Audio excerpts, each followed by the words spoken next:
I know you've heard the saying, the rich get richer. Well, perhaps nowhere in America is that better illustrated than the U.S. Congress. Just look at this analysis from Capitol Hill newspaper Roll Call. Take a look with me. So the net worth of all members of Congress rose an astounding 25% just over the past couple of years. They looked from 2008 to 2010. So in 2008, lawmakers had a combined net worth of $1.65 billion.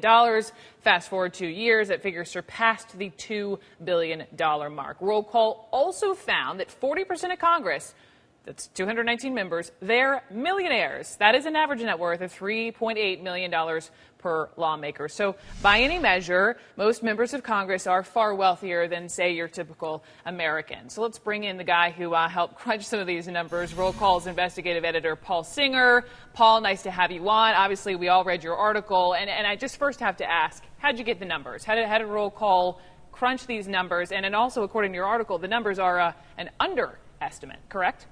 That's right, Brooke. These numbers are, we believe, significantly understated.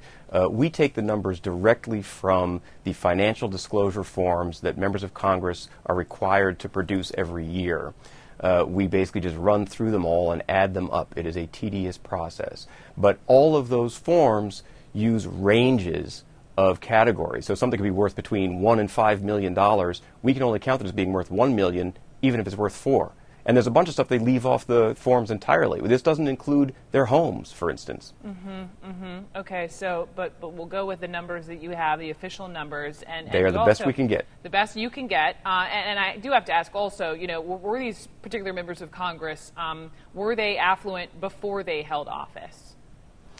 Many of them were affluent before they held office. Both parties have been recruiting wealthy people to run for office, because, as you probably know, running a congressional campaign is wildly expensive. You have to raise millions of dollars. Well, it's better if you're rich, because then you can raise millions of dollars easily. So then do they become richer once they're in office? Well, they do become richer once they're in office. You will see a trend line upwards, as you saw from that graphic. Overall, congressional wealth is up 25%. The question is whether there is any connection between their congressional work and their sort of improved financial status.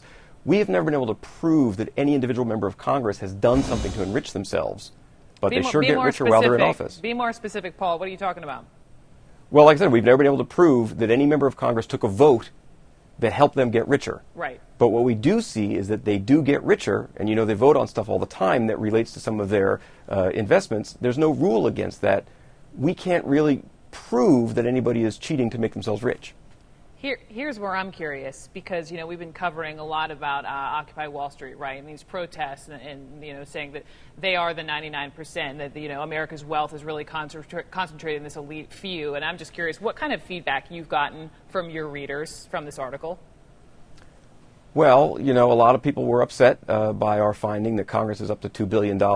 Interestingly, what we found also is that the richest members of Congress made up like 90% of the increase in wealth in Congress, which means that not only is Congress richer than everybody else in America, but the richest 1%, basically, the richest 10% in Congress, make up almost all the wealth in Congress. The overwhelming percentage of wealth in Congress is concentrated in the top richest few. That has gotten a lot of feedback from people. They're saying, well, basically it just replicates what's going on in the rest of the culture. The very richest control most of the wealth. Let's talk about that, because you do name names in this piece. Who is the richest in Congress? The richest members of Congress at the moment is a guy named Mike McCall. He is a Republican out of Texas. His wealth has shot up over the past 4 or 5 years, largely because he's inheriting significant chunks of his father-in-law's fortune in the Clear Channel Communications Company.